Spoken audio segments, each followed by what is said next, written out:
Rise of the Runelords. All right, guys, we are live. And welcome to my name is Kevin Madison. I will be your friendly dungeon master this evening. Well, you threw me off my game, Steve. Sorry. Oh, super funny.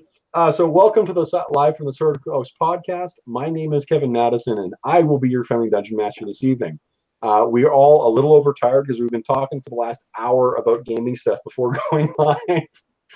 But tonight, as Steve has so aptly intimated, we will be playing the Paizo's incredible Pathfinder role-playing game, playing through the epic Rise of the Runelords adventure path.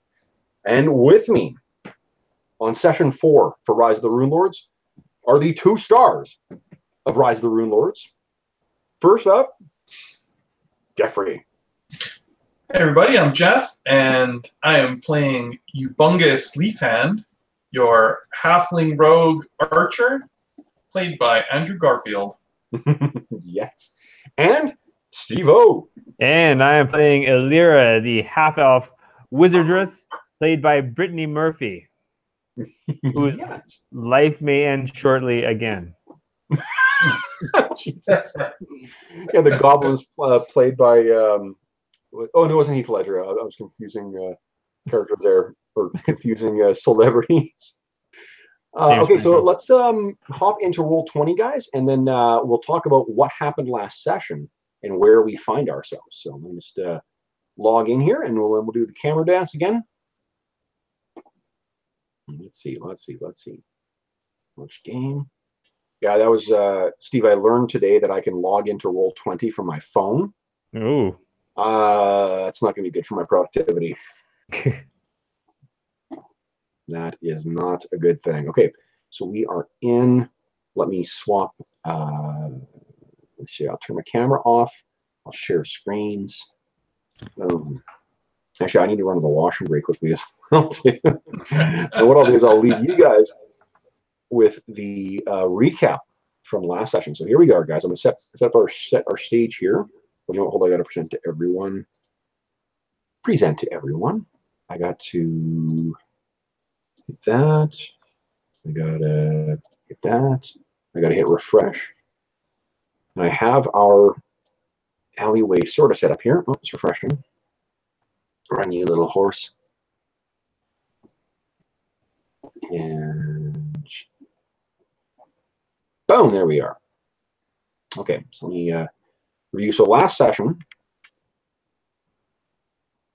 Okay, let me zoom out a little bit and get some framing in here. Get the heroes right in the center here. Perfect, perfect. All right, guys, so I'm going to run to the washroom very quickly. I will leave it to you to say what happened last time. All right.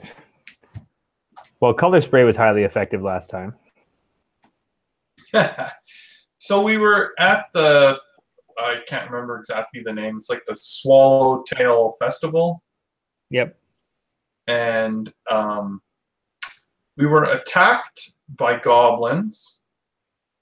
And we fended off the first bunch. But then we heard cries for help down the street. We rushed down there and ran into this crew. And we had slain most of them. Color spray had quite messed them up, as you said. But then the leader there, I don't know if you can see sort of right in the middle in front of Martius, right as the session ended, pulled out a necklace of fireballs and set it off right where he stands. That sounds like the perfect place for me to jump in. And yes, that is exactly where things ended off with Elira and Martius and Costin and Telebratha, and Elira consumed in a giant fireball. So what we open our scene with, hold on here, yes, that's what I want. What we open our scene with is a long shot of Sandpoint. Let me get the picture up here for you guys so you can remember what Sandpoint looks like. Here we go. Oh, there you go, guys. scenic Sandpoint. And you can hear sort of the clash of arms, and you can hear sort of screams from the town, and then you hear a dull, and there's this big black cloud that drifts up from one of the alleyways from somewhere in Sandpoint. Our scene cuts, and we see this cramped alleyway, and there is this cloud of smoke and brimstone that explodes out, and debris. And as we see it settle down, we see some forms shrouded in that mist or in that smoke and dust. Steve, let's see if Elira is one of the ones standing. Reflex roll. Reflex roll, please. Going to defenses. Reflex. Come on, big money. Oh, no. Wow. Okay, so +2 racial saving throw against enchantment. Oh. against enchantment. Oh, yeah, shit. yeah. So Elira, let me see what I'm trying to remember what the damage was. -4. Her total hit points is because Talabratha went from full hit points to so it was 11 points of damage. So here's something we learned last time, guys. If you click on the character on the token, you click on the red circle and you just put -11. It'll do the math for you. Hi, sweetie. What's up? What's up, goofball? And you put minus or +11? -11. On the 7 that I've On already the got? 7, yeah, on the little box that's on top of it. Okay. And then hit enter, and it should do the math for you. Now it says -4. All right. What is your Constitution score? The Constitution score is 13. 13. Okay. So because you are below the below 0, you are currently dying. So you get to learn, Steve. I appreciate you being the first PC to demonstrate how the dying rules work. That is terrific. Now the other upside is that your healer in the group is also dying. So there's not going to be any healing spells forthcoming. So we will also get to learn how the heal skill works. So again, I appreciate you serving as a cautionary tale or a lesson to learn from. All right, so here's the upside. Because your Constitution is a 13, you will not actually die until you hit -13 hit points.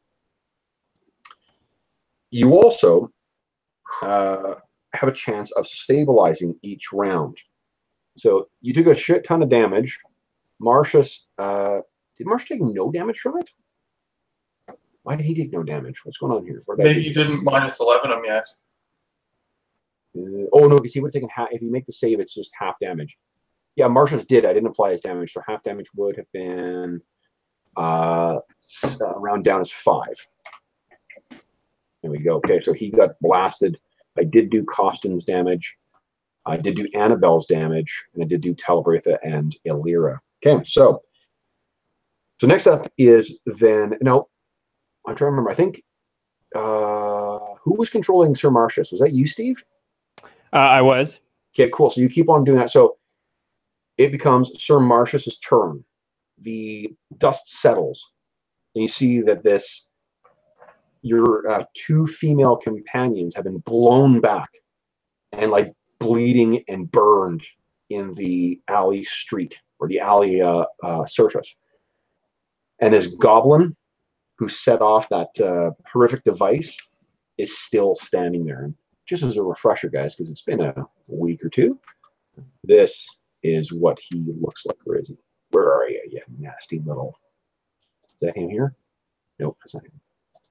Where is he? Yeah, this guy. This is him here.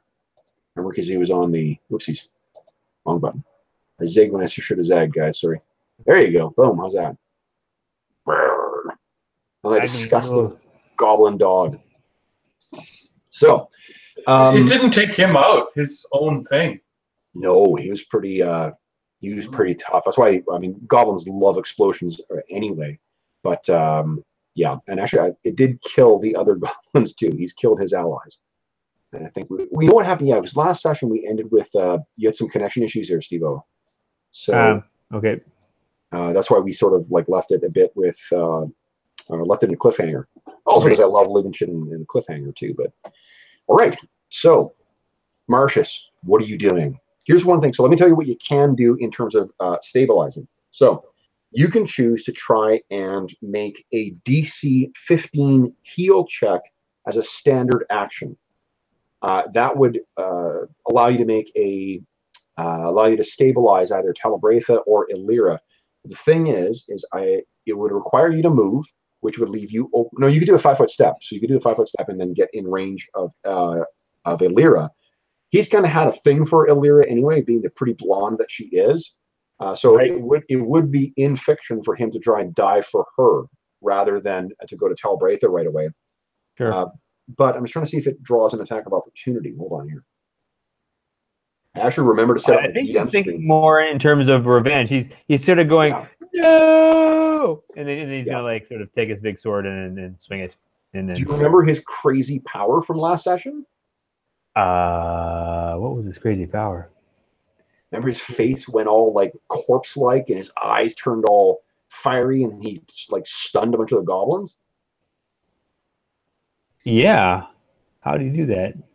He did that because his archetype as a cavalier is Ghost Rider. And that's under abilities? That's under abilities. Now, there's only the one left and he wasn't successful. Yeah, so if you actually, why don't you click on it? Let's just talk about what the rules are for that. Boom. So here's the reason you can't use Frightful Gaze again, is because a creature that successfully saves against the Ghost Rider's Frightful Gaze are immune to it for 24 hours. And I think that this little puke succeeded against it. Oh, you show him. Can you hear the goblin dog? Yep. It's realistic sound effects. Yes. Okay. So I don't think you can use that again because the goblin has resisted. What you could do though is you do have your shield and a big fuck off sword in your hand. I can definitely bastard sword this guy, and he does a lot of damage, as I recall. He does. He absolutely does. All right. So what does he do? Bastard sword, one hand. Okay. Brings that sword up and down, and let's see if he hits this little shit. Try to finish this boy off. Ooh, 21 AC. Yeah, that is absolutely a hit. Wham!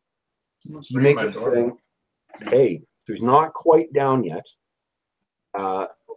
You hit this thing, and this little goblin seems to be more capable in combat than the other little idiots you've seen. This one's been cagey. It's been using range attacks, and now that it's in close, it's got that nasty cleaver out and that fucking bomb that it used previously. And I am in no way chatting to stall until I get my stats out. That's crazy for you guys to suggest that that's what I would do. That would be such an unprofessional DM thing to do. Come on, guys. I'm wounded that you would think that I would do. Oh, I got it now.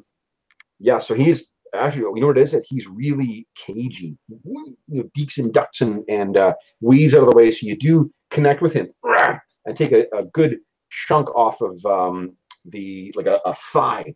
But it's not enough to drop him yet. He's still bleeding and looks up at you growling. Oh, you know we didn't sing tonight, you guys? We didn't sing the Goblin song. Sing the Goblin song. There's no Goblin. I promise you that is not the last time you have heard the Goblin song, but we won't hear it tonight. So that was Sir Marcius's turn then. Next up is Jeffrey. I think you were handling Costin. So what does Costin sees his sister collapse? Yes. He will... Can you take a peek at his spells? I can't remember. Does he have a spell called Stabilize? Maybe. Let me just If you click open a thing, there should be a white tab that says spellbook.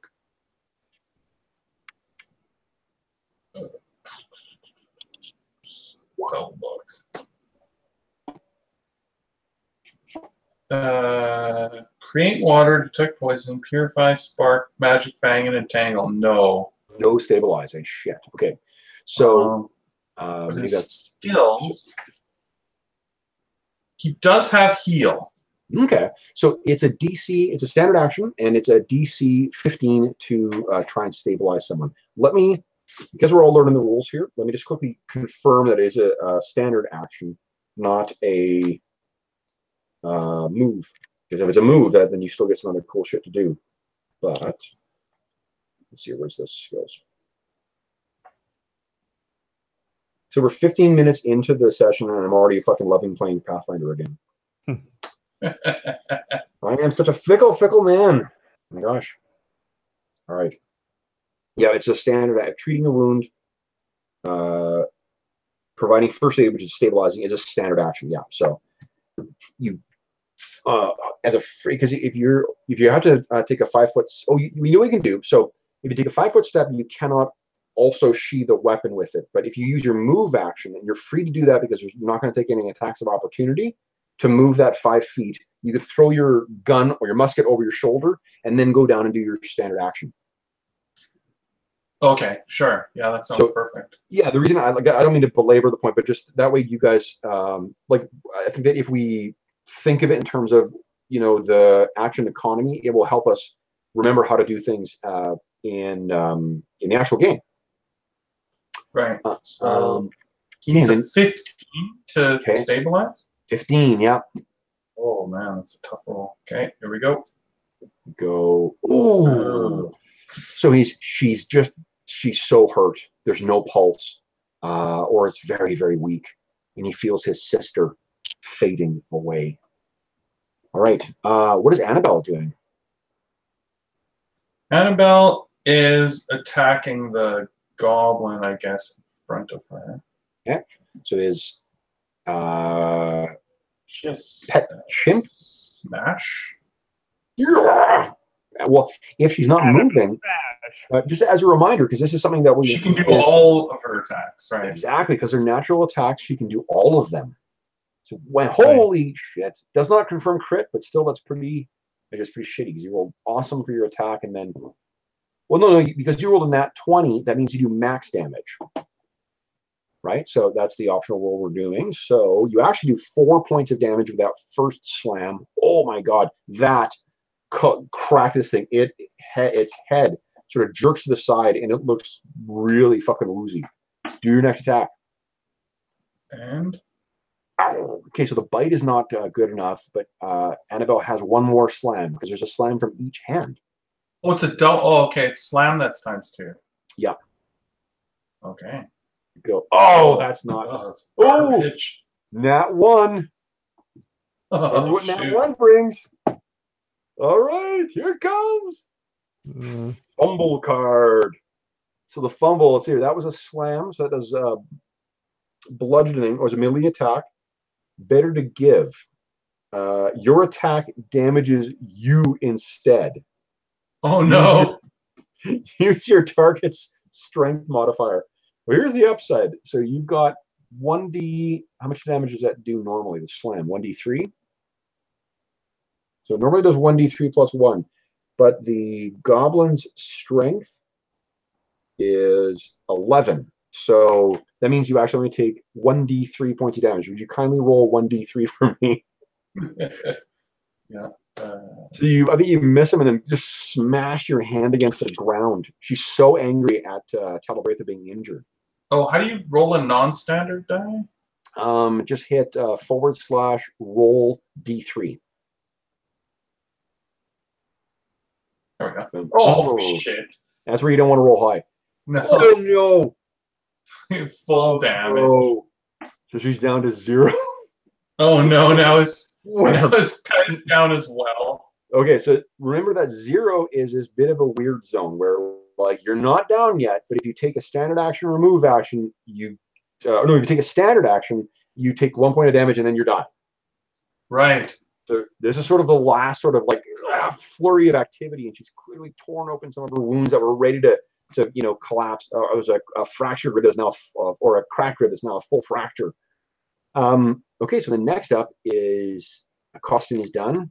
Elira. So Elira, first thing I need you to do is, let's see here. I need you to make, there's a stabilized check. Where is it here? Yes, I need you to make a constitution check. Constitution check. Very good. Yes, please. So if you go to your, I think it's if you go to abilities, or not abilities, if you go to attributes, maybe. I'm making up shit. I haven't opened the machine. Still, I don't know. I'm just throwing out ability checks. How about that? Waffles. Ham. I don't know. What is it? What are we talking about?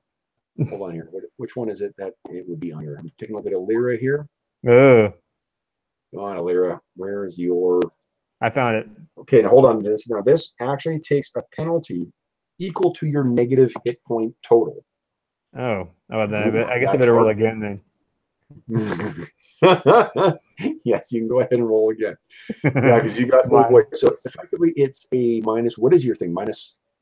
You're minus 5 right now. Minus 4. Okay, so it's minus. So technically, what you need to roll is a 13 or higher. All right. Let's see. Here it comes. Oh no, Elira, you take 1 more point of damage. Minus 5. Dying. Oops. Oh, that was wrong. You Bungus, what are you doing? Minus. He is jumping down from here and running over to Elira. So like he'll scurry down the roof like to the edge here and then jump down like that. Does he have acrobatics? Is he trained in acrobatics? I believe he does. Okay, because that's what you're going to want to do to try and reduce the damage. Because normally what you take is... Oh yeah, he's a ridiculous acrobat. Awesome. Okay, so let's see here. Where is it here? It's moving through. Change this every time. High jump, determination modifiers. Here we go. To soften a fall. So the base DC to make a jump is equal to the distance to be home. That's it. It wants to soften a fall. So you can make a DC 15 acrobatics check. It allows you to ignore the first 10 feet falling. And that's good because it's only after 10 feet that you start taking damage. So as long as you make this roll, you're going to land no problem. Okay. He is... Holy shit. That is amazing. Okay, so I'm going to let you, because you rolled so well, I'll let you actually make, you just like vertical or horizontally make your movement as well. You move your full normal move. Oh, nice. Yeah, so you like scramble and like leap off into the air and then land and roll. Where did you want to end up? He's moving to Elira. Okay, so let's see here. Where you were, 1, 2, 3, 4. I think what you could do is, couldn't you land right here? I'm pinging in this square right here, because your movement is a 20, right? Right. So I think you could leap from where, because you were at the peak. Oh, like as far as like blocking off so that. Well, I'm just thinking like that's the most direct route. The other ones you would have to land somewhere and then scramble over. Oh, I see. Okay. I just thought that guy would get to hit me then. No. Remember, the attacks of opportunity only come when you are leaving a threatened square. Oh, okay. I can move into it, no problem. Yep, no problem. Otherwise, you would never be able to get into melee with people safely. Right. Okay, so I could go right there, is what you're saying. So you leap and come land down, and I think, don't you have a hero point? One of you guys has a hero point. I awarded a hero point for somebody. Oh, you awarded it to Steve. To Steve. Well, you know what? Because of that super crazy heroic stunt, you get a hero point. Nice. Steve's got 1 hero point. Spend a heal point to attempt a heal roll. Well, you can just make a roll, because you're technically what you did was a move action. You still have your standard action. Okay. So you go ahead and make your heal check. Let's see here. Yours is easier than what Steve's rolling for. Actually, it's about the same. Let me think of it. Well, and I'm not good at healing. I have to get a great roll, but at least I can try and help. Holy shit! Whoa, 19. Awesome. Nice. Wow. So you land and quickly get in there. Elira, you are no longer losing hit points. Oof. Yeah, stabilize. Awesome. Okay, cool. So that was Ubungus's turn. Next up is Calabresa. Let me make a quick constitution check for her. She is currently at minus 4, I believe. Come on, open up. There you go. Let's see here. All ability checks. Oops, nothing. Constitution. Here we go, guys. Ooh, no, not good. Costin is saying in Varisian, no, don't leave me, sister. Whoa, what happened? It really fucked her up. Hold on here. This is a cautionary tale. Are answered with what the fuck? What am I doing? Damages. Hold on. Oh, you know what? This is why. Because I'm an idiot. What is it? It's let's do it this way. 5, and then because when I enter a negative number, it just subtracts it from it. There we go. Now she's at the appropriate -5. Okay. So yeah, Costin is just muttering away in Varisian. No, don't leave me, sister. Okay. And what is her constitution? Let's take a look here. I think it's only a 10. Do you have any modifiers? She's +1, so it's an 11 or 12. So she's got a little ways to go before she dies. Shuffles off this mortal coil. Next up, Goblin. So this guy, he set off that first ball from the necklace of fireballs, and there were still 2 more on there. But I think what he's going to do instead, maybe see if it draws an attack of opportunity first here. I don't think it does.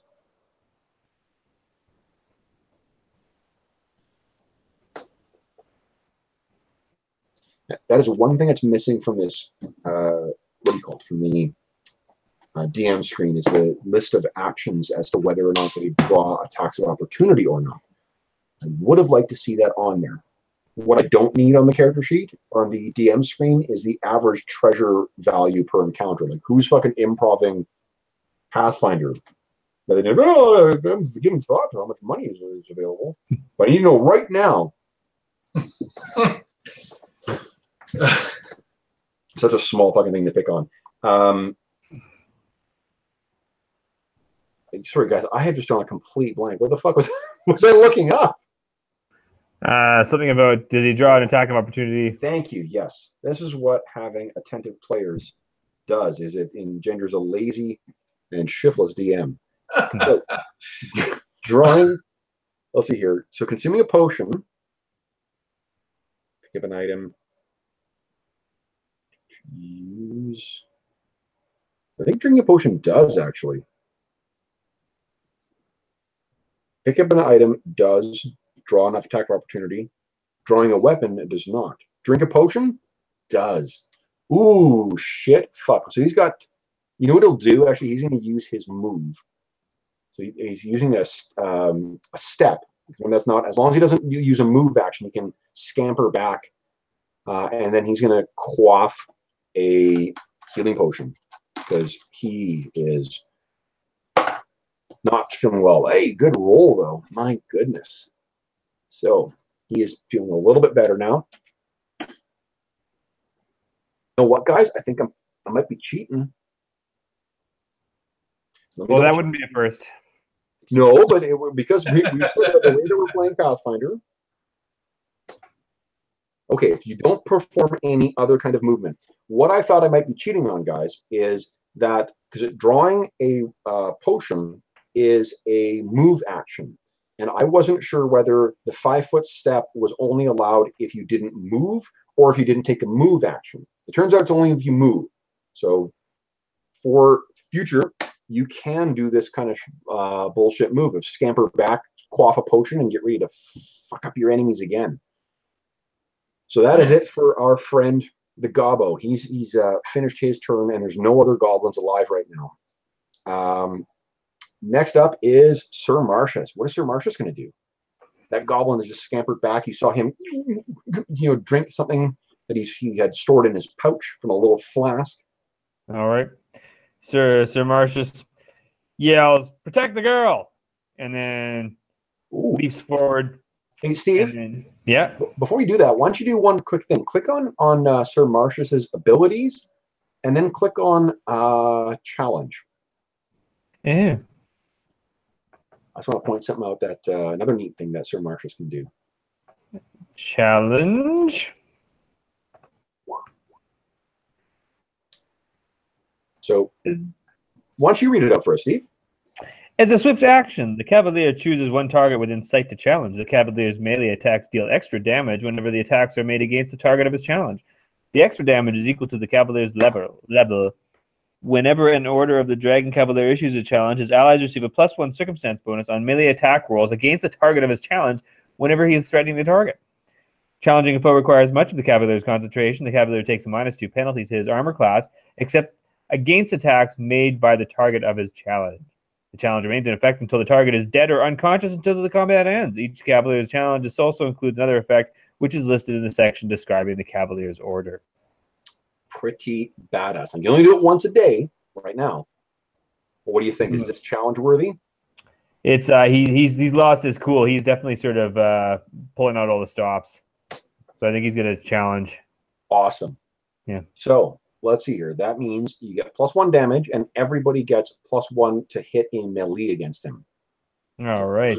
Let's see if he survives your wrath. Die. And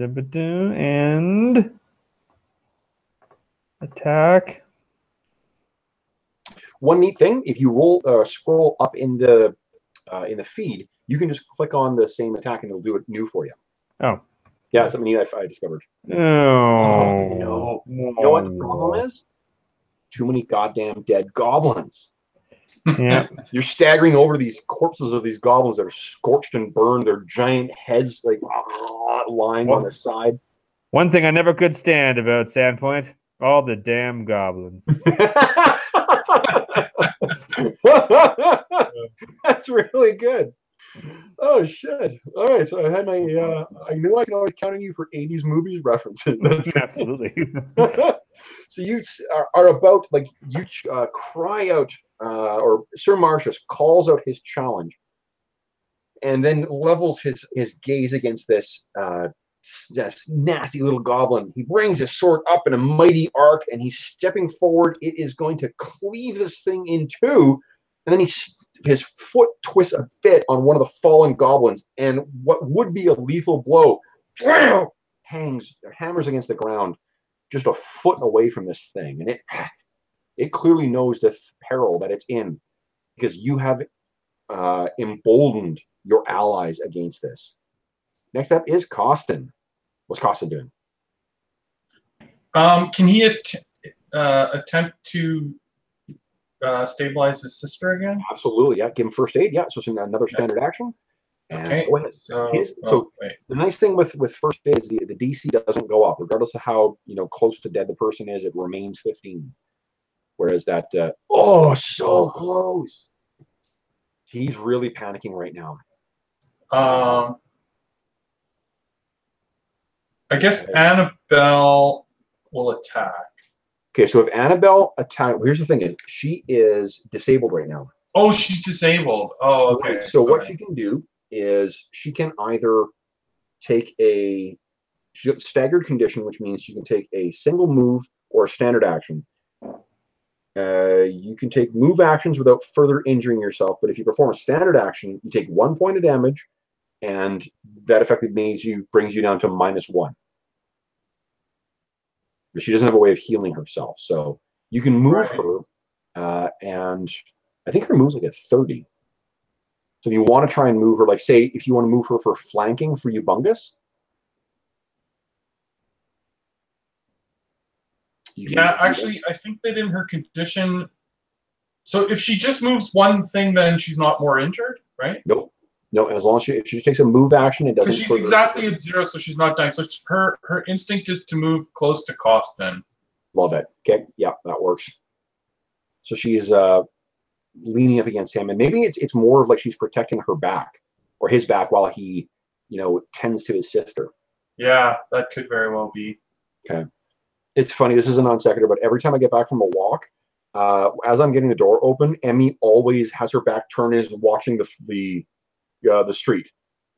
So every time it happens, and I'm like, Emmy's watching for backstabs. That's my dog. Okay, so Costin desperately trying to resolve or to recover or to prevent his sister from dying. But Elira has stabilized now, so you can't do anything, Elira. You're just not dying anymore. All right. So you choose to lie in a heap. But that's thanks to. Wait, did you stabilize or not? You haven't. Yeah. Yeah. No, Elira's stabilized. Humongous. You rolled a 19. Make the roll. Yeah. Right. Okay, so Elira is lying unconscious, but thankfully not continuing to die. Humongous, what are you doing? He sees the trouble that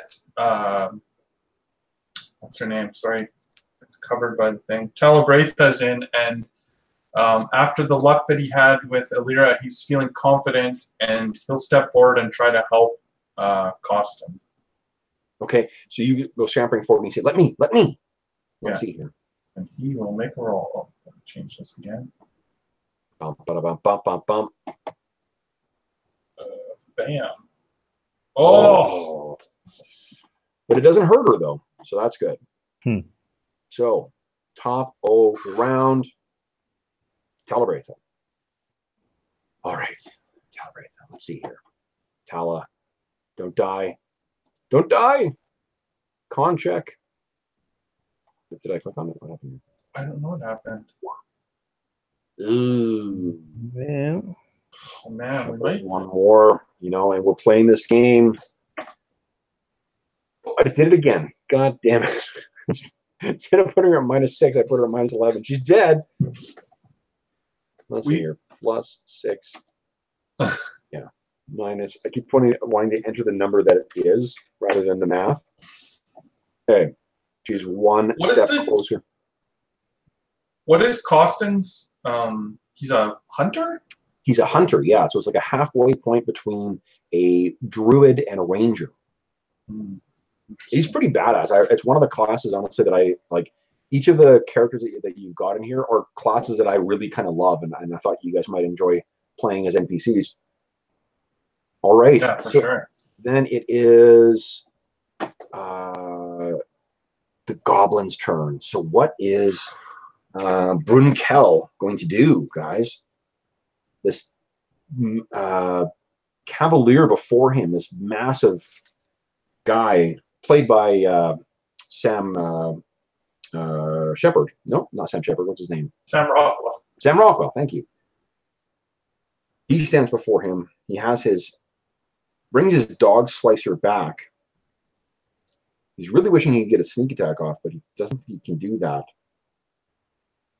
They'll try and hit him anyway. Yeah, he ducks in, seeing an opening, and let's see what he does. 8 plus +8, Jesus. So 16, but I don't think 16 hits Sir Marshall's. What's Sir Marshall's AC right now? It'll be too higher because of the... Oh, no, that doesn't even hit his no shield AC. So he brings this vicious dog cleaver. So it looks like sort of like an oversized meat cleaver. Brings this thing around way faster than you would think possible. Sir Marcius, get your shield down and bam! It hits up against it low. This thing is trained clearly in using its low height to its advantage. But Sir Marcius, let's see what you do now, having named this thing and issued a challenge against it. Yes, his focus is, you can see that his friends are looking after the girls. And so now his focus is absorbed. And he will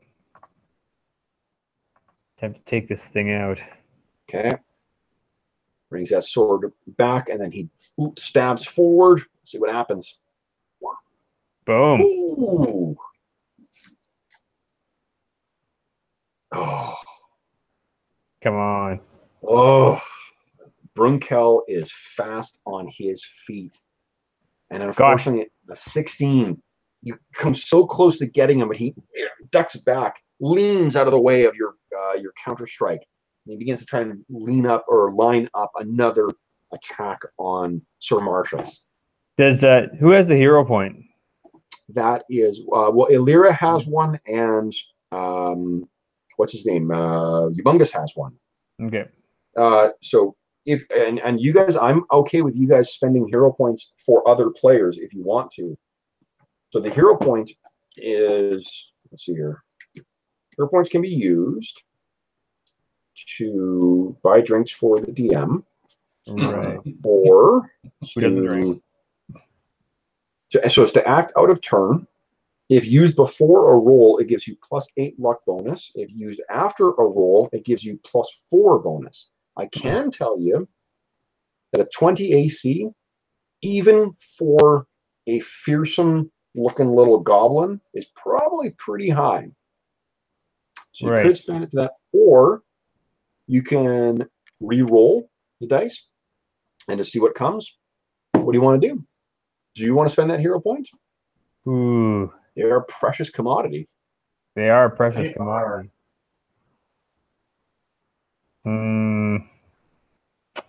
That's a toughie. That's a lot of damage. What do you think, Steve-O? And we're pretty hurting right now as a unit. Gah. He starts thumbing that necklace of fireballs at his neck like he's going to get another one out. Yeah, exactly. Yeah, no, I definitely didn't think that's coming. All right, I'm going to use it. Nice! Yeah. I'm not doing my job if I'm trying to get you to use up all your points. Yeah, of course. Awesome. Okay, great. So yeah, so then that does hit. What I think happens is you stab in with your sword, and he ducks out of the way and kind of like and is reaching up towards the necklace of fireballs again. You see this, and then pivot around, carrying all of your momentum around, and then and you cut and you sever this thing's head cleanly. And you see that necklace falls to the ground, and then his little body falls to one side, and that giant oversized head falls down, tongue lolling out, staring up at you, dead. Guys, you have cleared the alley. Yikes. Hold on here, I'm gonna get rid of all the gobbos. We have to figure out. Talabratha has still not stabilized. No, so let's go to Costin. Costin is, let's see if he can do it. It's only a 15 he needs. Oh, come on, Costin. We are going to have one very sad hunter on our hands. Like a morose. But remember, we're applying. Oh, he does it! Finally, when the stress of the goblins are gone, he's able to focus properly on his sister, and he stabilizes her. That is awesome. So finally, she has stabilized. Whoa. Lordy Lou. All right. So Marcus kneels down beside Elira and goes, "Brave wizardess, stay with us. We will have you to help shortly." So your hair. It's at that scene that what we see, guys, is for one, you'll notice this gent that was cowering at the end of the alley calling for help. That's what attracted him to this alley in the first place. Right. And he comes running down and first sort of pauses and sort of looks and sees if the alleyway is clear. As he gets down, he's looking very carefully around the corners. The kind of like, someone who's expecting to get hit by something heavy. He looks, and then he comes running over. And he says, "Oh my God," and looks at sees Elira on the ground, and then, "Oh my God," and sees Talabratha on the ground. This guy is dressed like a dandy. Let's see what he looks like, guys. He is right here. Dandy pants. Look at this dapper lad. Ah, yes. Very dapper. Mm-hmm. His ponytail is a little mussed. So he's got a couple, tufts of hair kind of sticking out. His clothes are a little rumpled, but he comes running over. He reeks of money, by the way. Like, he just has that sort of upper crust kind of look. And this character, you will come to learn, his name is Aldern Foxglove, and he's played by Rupert Everett. And Cool. Rupert Everett really hasn't seen a lot of work in the last 10 years, so it's probably good for him that he's getting this. So he comes running over and he sees the two girls on the ground. And he's like, oh my, are they going to be okay? Is your monkey going to be okay? I hope so. Do you have any healers in the city here? Do you guys remember this gentleman here? Oops, wrong thing. Wrong button. Father Xanthus. Or Xanthus. Father Xanthus was the guy who was consecrating the chapel, the new chapel. He is a cleric or priest of Desna, the goddess of fate and travelers and dreams. Well, he comes running down the street. He's sort of going around and distributing his some of his healing abilities to try and stabilize, save people from death and whatnot. And he's seeing what you guys had done at the main square right next to the cathedral. He's sort of been falling behind you slowly, trying to keep up to where you are. And he comes running down the hallway as well, or the alleyway, and says, "Oh my God!" Says, "My gods, are they still alive? Move, move!" And he leans down and he issues a prayer. Let me think here. Do you remember all those butterflies that were released, guys, when there was that big wagon that came off and all those butterflies went in the air? Mm-hmm. And do you remember that the story was that if one landed on you, it meant that luck was to come your way? Right.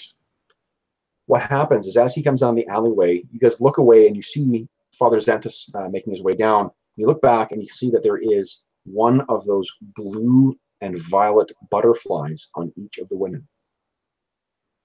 He walks over and he says,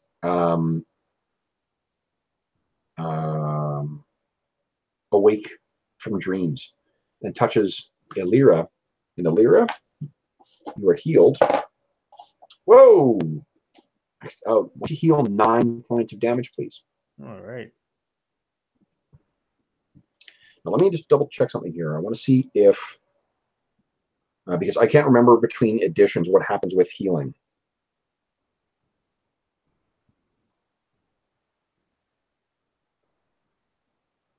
Oh yeah, so it counts. So it's because you're over 0 now, Steve. You sort of, and you're backing up now. Telebratha was a little more fucked up. Let's see how he again touches her. Awake from dreams. Whoa, another maxing. 9 points of healing for Tala as well. Not bad, buddy. But is that enough, guys? What do you think? She live? You're looking at her, those raven locks shrouding her like a death shroud. I really should have thought of a different word. I think she's gonna live. But she lives. Her big black eyes shoot open and she looks around. And Father Xanthus sends a careful blessing. And then you hear a kind of and he looks around and his horribly beaten chimp is tugging at his robes and kind of looking up at him with his incredibly persuasive cow eyes. All right. Oh my God, that goblin dog, you forgot about it! He turns and spares one more spell on her. And Annabelle heals 6 points of damage. Not up to full by any means. On the mend. He says, will you be okay? This is Father Xanthus. Will you Who's be he okay? asking? He's asking you guys, yeah. Yeah, I think we'll be okay now. Thank you very much, Father. Then You're a literal lifesaver. I'm sorry. Please come by the cathedral later. We must speak. But I must go. And he turns and he heads off back where he was coming from. And at that, the fancy dressed guy played by Rupert Everett is sort of like looking back and forth at you guys and looks at, then his eyes lock on Elira. And he steps forward And he says, my lovely creature, you, and he reaches his hand down, are astoundingly brave and regal. Please. He tries to help you up. Do you let him help you up? I think Sir Marcius is trying to do the same thing too. He's kind of like, right, they're both falling all over. Yes, she allows them to she lets them help her up. So yes. she is up, and the fancy dress dude looks at you all and says, you saved my life. You all did. Those goblins would have killed me and then eaten me. Me. Yes, that's exactly what would have happened. My name, and he tries to sort of compose himself again, and then he like tries to fix his ponytail a bit. My name is Aldern Foxglove, and he sort of waits for you guys to try to pick up.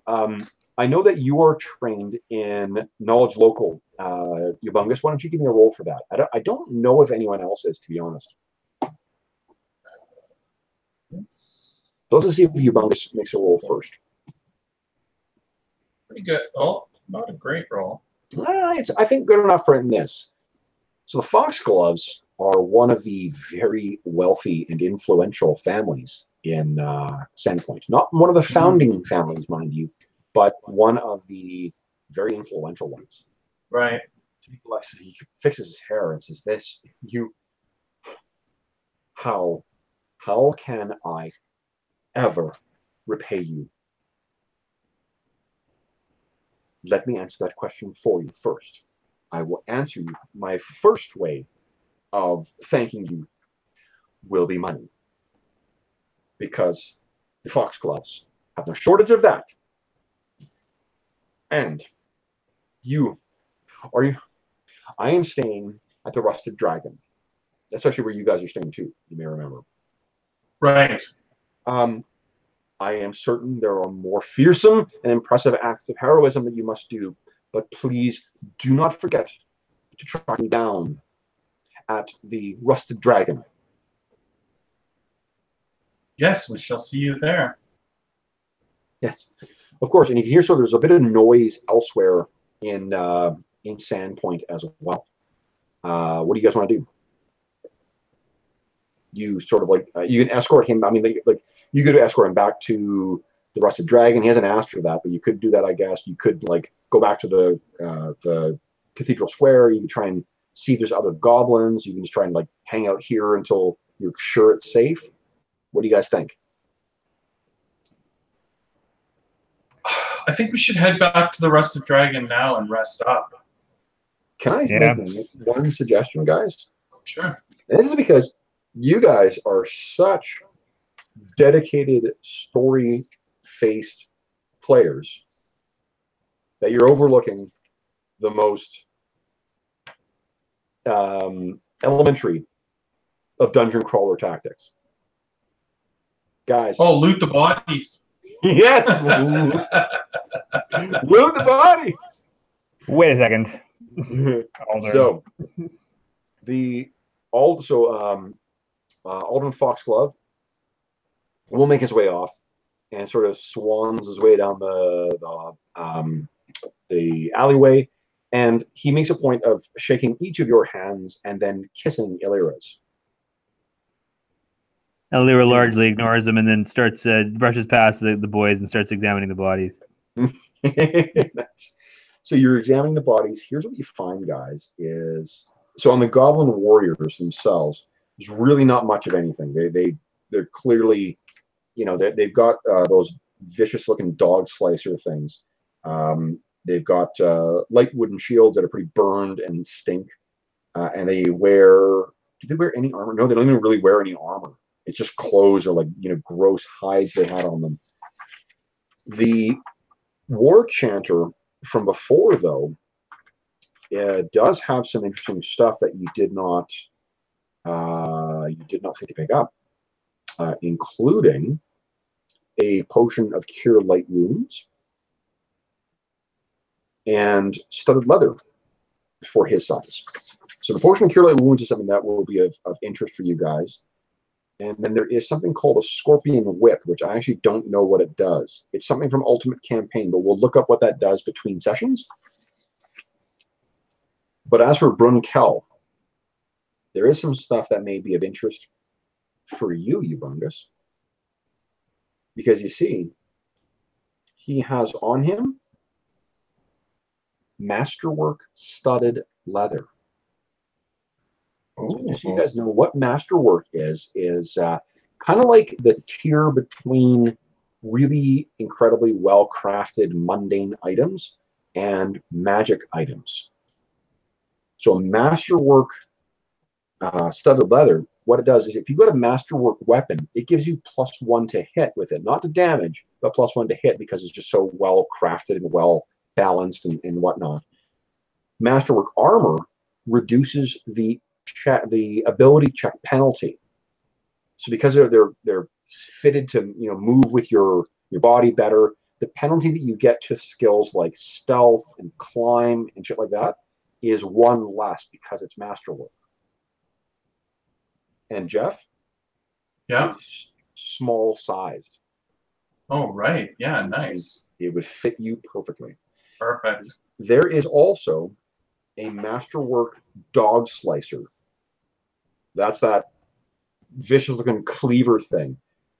It is a weapon that does, it's small size. It does 1d4 damage. It has a critical chance of 19 or 20. So it scores a crit on 19 or 20, or a critical threat, I should say, on a 19 or 20. Yeah. And because it's Masterwork, it would be +1 to hit as well. It still is a clearly goblin weapon. It's a very crude looking thing, but it's the craftsmanship behind it is much more impressive than what a casual glance would suggest. Yeah, I think I would probably take that too. Okay. And the final thing that's on there is a necklace of fireballs, 1 with 2 more fireballs on it. Steve, you strike me as the type that might take an interest. Find a use for that? Yeah, I think so. So let me tell you what it does very quickly. What it does is it kills your character immediately. No, that's not right. Sorry, I'm reading wrong here. Hold on. It's a trick. It's a curse. It almost did. Yeah, it did almost kill the character. Man, I love this game. Okay, let's see here. Necklace of fireballs. Here we go. So this item has 2 more spheres on it. What you can do, Steve, is you can yank a sphere off as, what does it say here? Doesn't say. It is, what kind of item is it? I think it's either a swift action or a move action to yank a sphere off. I'll double check between. I think I'll have to look online. But what you can do then, Steve, is you can then hurl it up to 70 feet, and when it arrives at the end of its trajectory, it detonates for a fireball that's 20-foot radius. Reflex DC 14 will have the damage, but the 2 ones that remain, one of the fireballs, which looks pretty fucking shiny and impressive, does 3d6 damage. And the last one that remains is even bigger. Ooh. 5d6 damage. Holy crap. Yes. So you look at this bauble and you can look at your singed and burned clothing. You know clearly what kind of impact that this thing could have on the player. Oh, you know what? I'm fucking Bushwood DM. I'm so anxious to tell you what cool shit you found. I forgot to go through an example of a spell. So here's the thing. Steve, you have prepared Detect Magic. Is that right? As one of your cantrips? Yes. Okay. I'm going to pretend, so let's pretend for the moment that I didn't fuck up and tell you precisely what it is. So you would say to me, wow, this thing looks, you would use Detect Magic, and it would tell you that this thing has a strong evocation aura on it. And you'd be like, wow, Cav, that sounds pretty fucking cool. Evocation's got tons of awesome spells. So, Cav, I want to use my spellcraft to try and figure out what this item's property is. Ah. And I'd say, oh yeah, okay, Steve, that sounds awesome. Why don't you give me a spellcraft check? So go ahead and give me a spellcraft check from Elira. Let's see why this spell or this skill is so important. Spellcraft. Here we go. Oh, beautiful. 24. So you abso-fucking-lutely identify this thing as a necklace of fireballs. And you know all that information I've given you. Now, if you had failed, just so you know, the difficulty class for that is equal to 15 plus the item's caster level. And the caster level for that one, I think, is a 5. So it would have been about 20. So you did successfully detect it. If you had failed and not figured out, you would have had to wait 1 day before trying again. Okay. Okay. So that's, but thankfully the dice worked out and we are retroactively correct about you identifying this thing. So we leave our scene, guys, with Elira placing this beautiful necklace around her dainty her balls on her neck. Pair of balls around her neck. Yeah, she got truck nuts on her neck now. And Ubungus eyeing up this incredibly well-weighted dog slicer and this, you know, clearly this armor was taken from something else. And actually, I think it's probably of either halfling or gnomish make. Why don't you give me a D6 roll, will you? I know it's in my mind which one is more likely, but